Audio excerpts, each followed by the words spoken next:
là một chỉ tuốt mặt đó đó.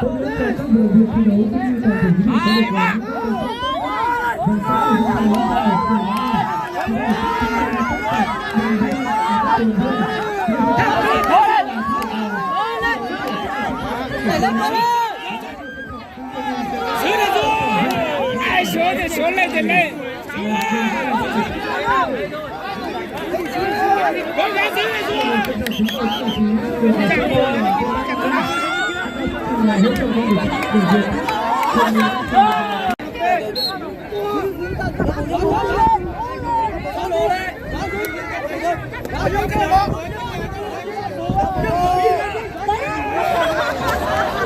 Chị cho được không?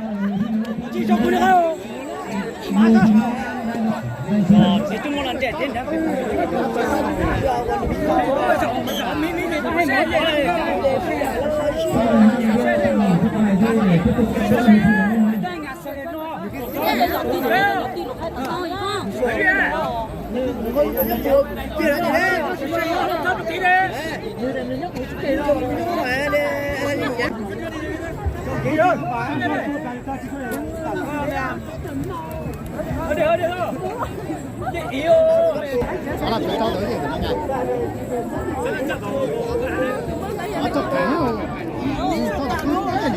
có cả như vậy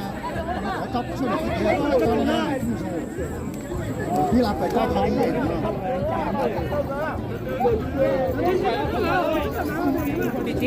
mày tí là thằng nó tụi bắt là 2-3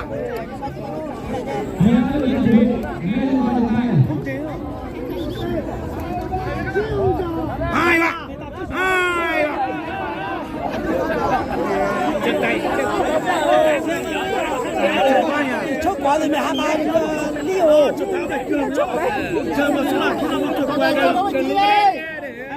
cần luôn tay ở dưới ra đỏ lùi ra đỏ lùi ra tí cho tay được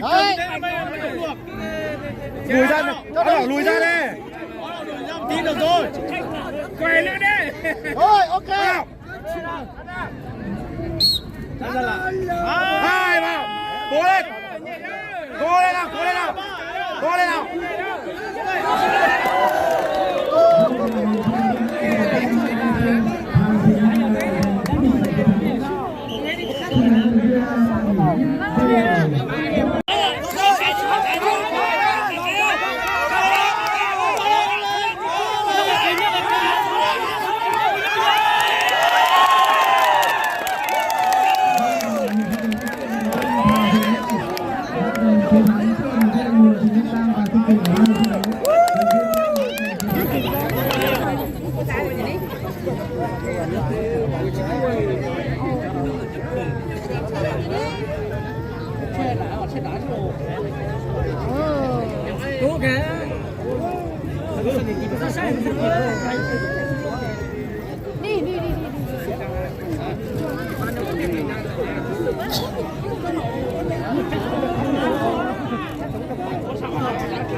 Anh đi đường vòng rồi. 1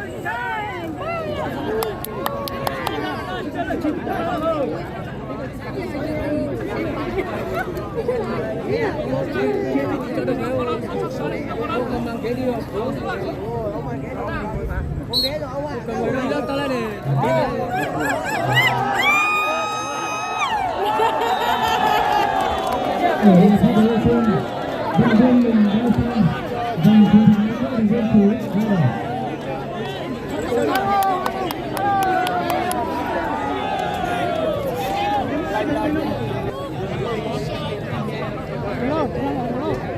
Còn anh chụp. Trang ơi, bảo là đấy để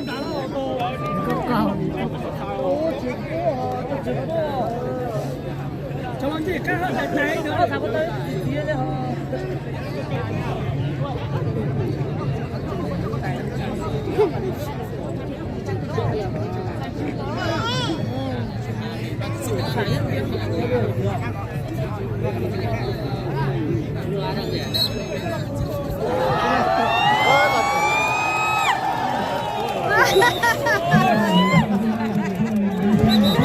thật lo.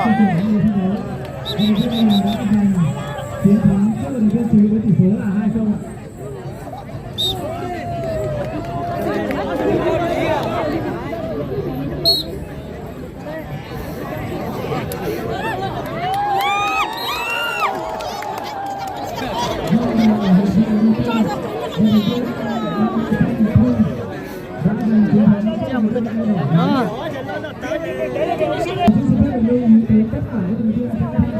Nội dung về cái chương trình hôm nay được đảm bảo trang trọng lịch sự và lên thông tin đẹp nhất thì ban tổ chức tha thiết đề nghị các vận động viên vào sân thi đấu chúng ta sẽ mặc trang phục truyền thống để phóng viên của trung tâm truyền thông văn hóa huyện Vân Hồ sẽ đưa tin.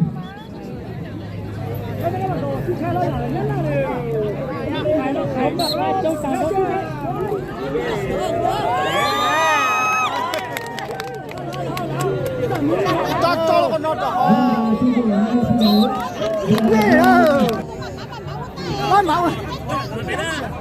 Hai chị em à.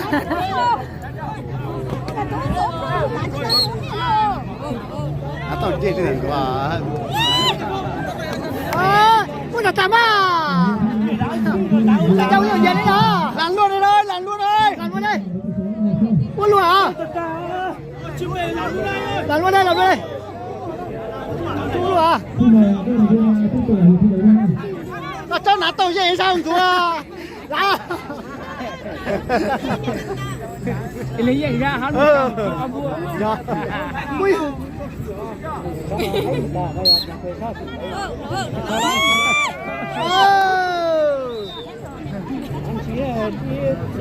Chị à, nó trên anh thì chị em. Để chứ sao? Nó nhỏ đây nhỏ có chú can gì? Nhỏ chú can thì chỉ cho đi theo tất cả này không? Hai mà. Hai mà.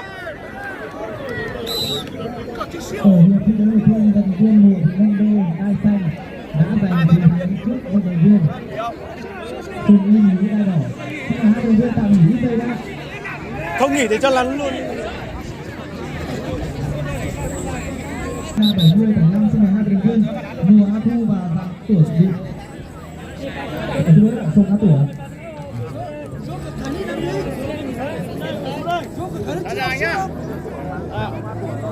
Và sáng tài ạ.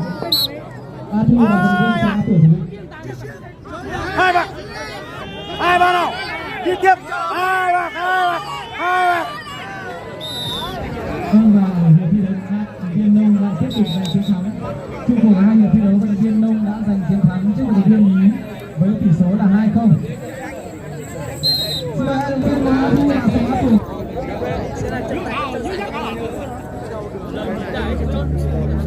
chưa đẩy nó sẽ thua thằng đẩy nhiều nó chưa đẩy lúc nào nó không thằng nào đẩy nhiều Vì vậy lưu ý vận động viên ta khi tham vào sân thi đấu chúng ta sẽ mặc trang phục truyền thống của dân tộc mình.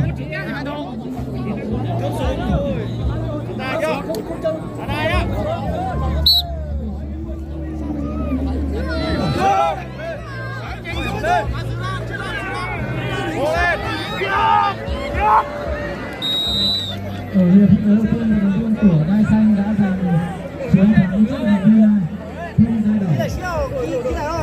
Lần nữa là đừng có bước cao nhá. Xin mời hai vận động viên tạm nghỉ phút giây để đến 19 giờ 30 phút sẽ tiếp tục tham gia thi văn nghệ ở các nội dung ban tổ chức tha thiết kính mong và thông báo. Đấy, thời gian nghỉ ngơi, xin mời hai vận động viên tiếp tục trở lại sân thi đấu.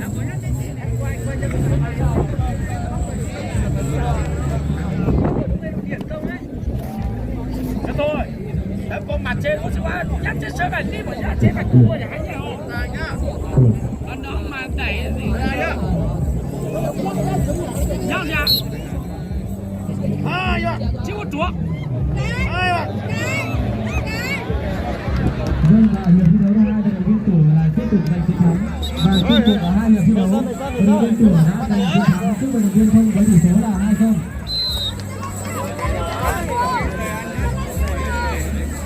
Khi hai vận động viên Lâm và Tùng vào sân thi đấu, vận động viên Lâm đai đỏ và vận động viên Tùng đai xanh. Nhân đăng ký ăn rồi. Em 70 cân. 70 này, tan lỗi hết 70 nữa mà. Nhân đẩy cái thằng kinh chán chả thấy được.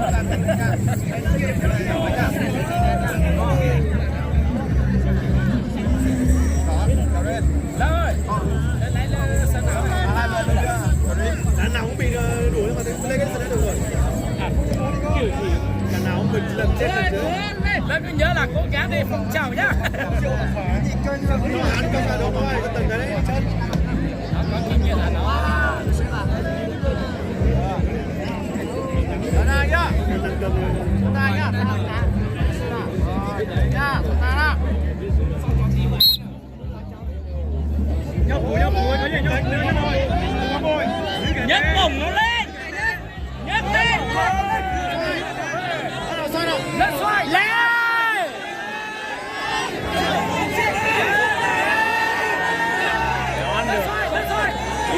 Chú lại. Nhấc lên. Vâng, và hiệp thi đấu đầu tiên vận động viên Lâm đai đỏ đã giành chiến thắng trước vận động viên Tùng đai xanh. Xin mời hai vận động viên tại nghỉ.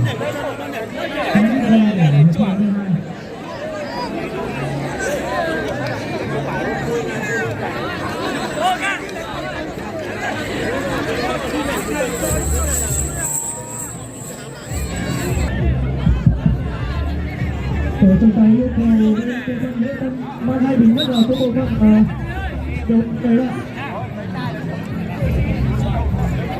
Bộ phận lễ tân đâu ạ?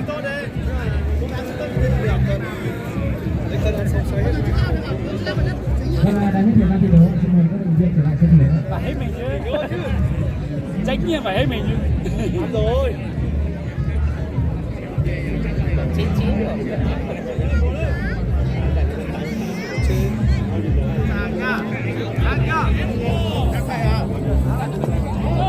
Thôi.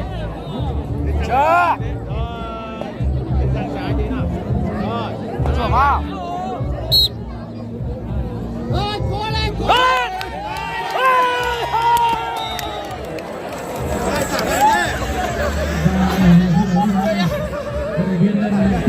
Lên đây.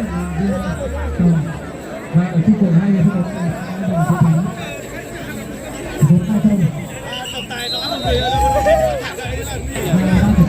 Cố lên, đi người đẹp. Vận động viên Thảo thì nhanh vào đấy ạ.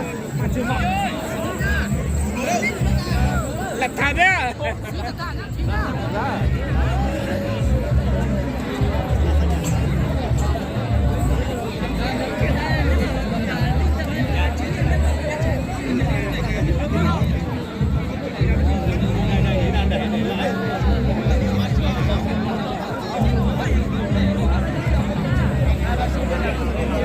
Ba bên 70-75 Giang Áp Tránh và Giang Áp Lên chỉ lưu.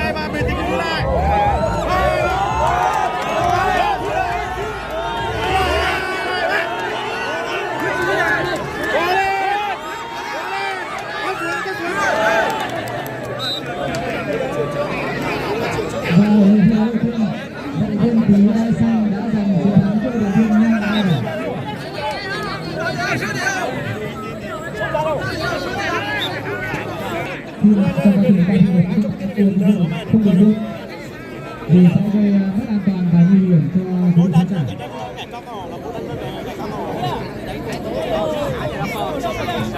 là tụi nhà chơi bình chưa rồi phải là thằng nó chẳng có rồi nhưng mà làm bờ ngọt mình nó không có tí đứa này con là ngày mướn mình nọ cái ngày Ra ngã sánh và ra lên thì ạ.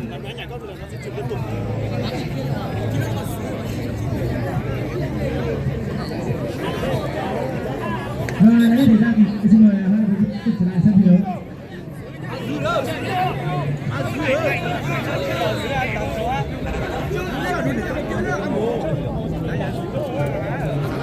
Quyết giặc ra rồi đó này đó.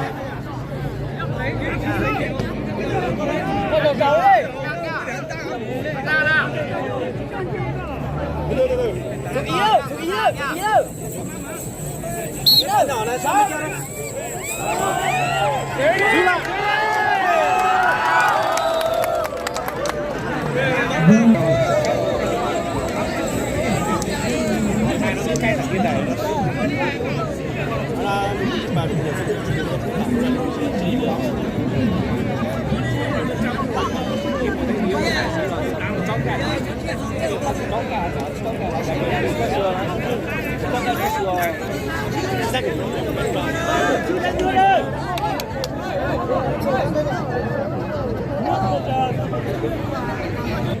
Đó là những cái cụ võ tao mà có lo mà cái bên cụ võ bà khác cụ võ sẽ ăn cái này tí này tôi một số nhảy nữa. Vâng, trở lại sân thi đấu. Sẽ là tỷ số rất nhiều trong sân đấu.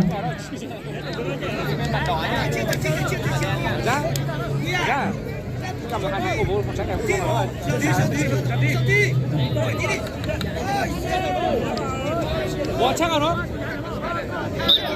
Cái này nó nặng cả nó nặng cỏ này, nó nát này cỏ này nát. Mình tí này em đó, mình tí nữa. Chỗ nào lấy em mình tí đâu. Qua chưa? Đừng có lại dùng rồi, đừng có lấy dùng vào nó mất sức rồi. Bình tĩnh nhau lấy sức nha. cắt đây nào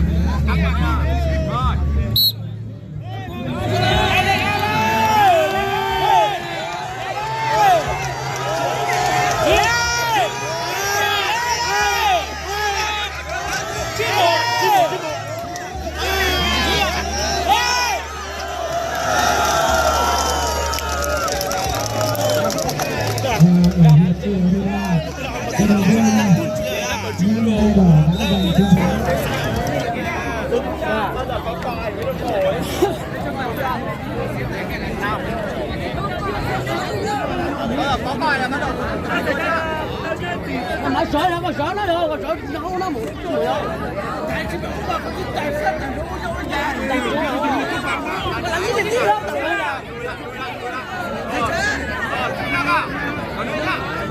Cái gì nhá, cái gì.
Chỉ đây.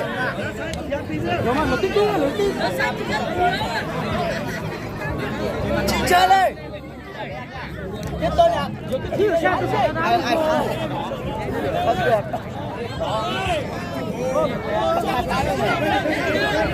Đi đâu? Tốt ra.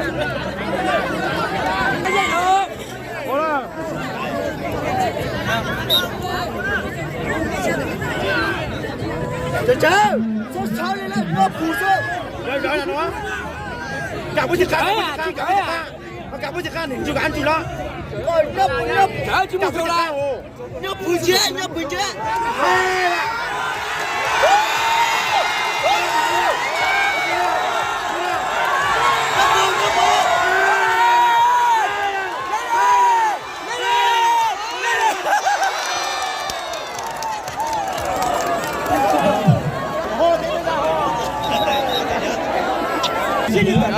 Bắt cú cái để thân ấm nhất cái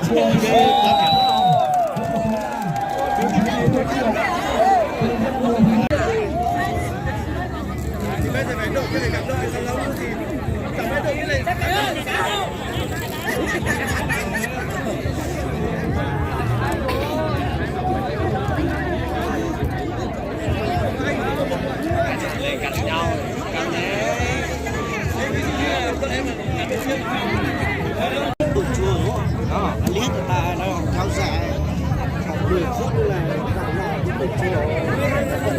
anh phải chạy nhiều góc rồi nhá, đỡ vi phạm đặc quyền nhá. Đừng có chạy cho anh là trùng đấy, trùng lạc đấy. biết tao sẽ giờ nó còn hát thì nó tính giờ cho giờ mà vì ra là tính giờ nha. họ nó bụng tròn nhưng mà bà tông ra này thua 2 trận liên tiếp rồi. Cả sai chưa gặp.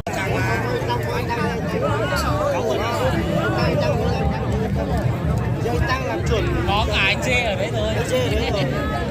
Cái này bẩn hết rồi.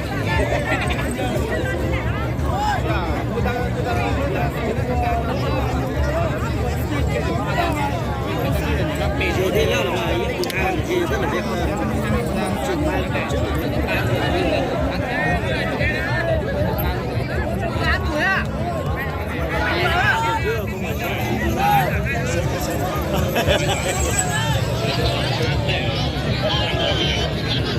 Em ơi, cái vành ngoài này ra không ra những cái đúng rồi.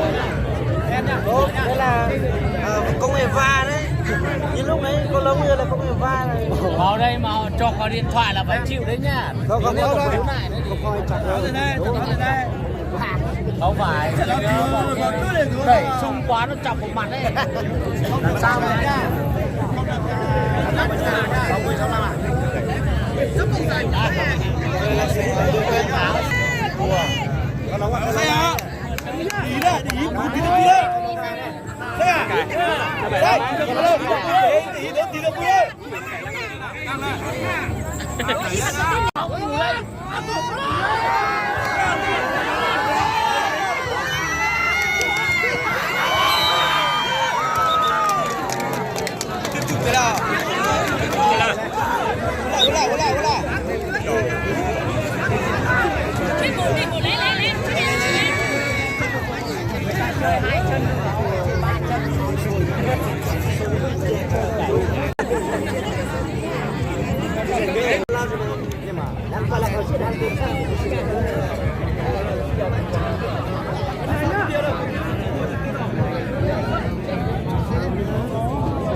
ý em nhá, chú ý nhá. Tính nhá.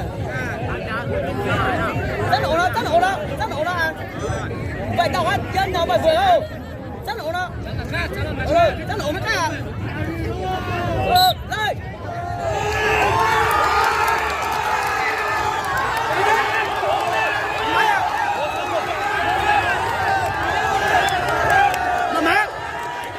Bình tĩnh, bình tĩnh, bình tĩnh.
Em ơi chú ý nhá, bình tĩnh nhá.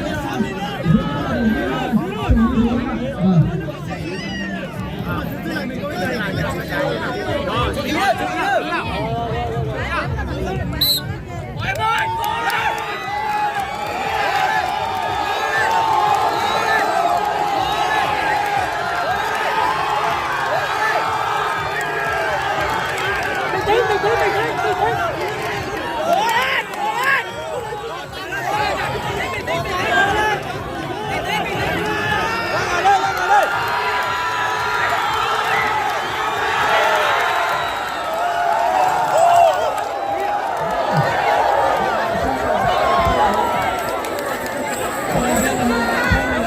Thiệt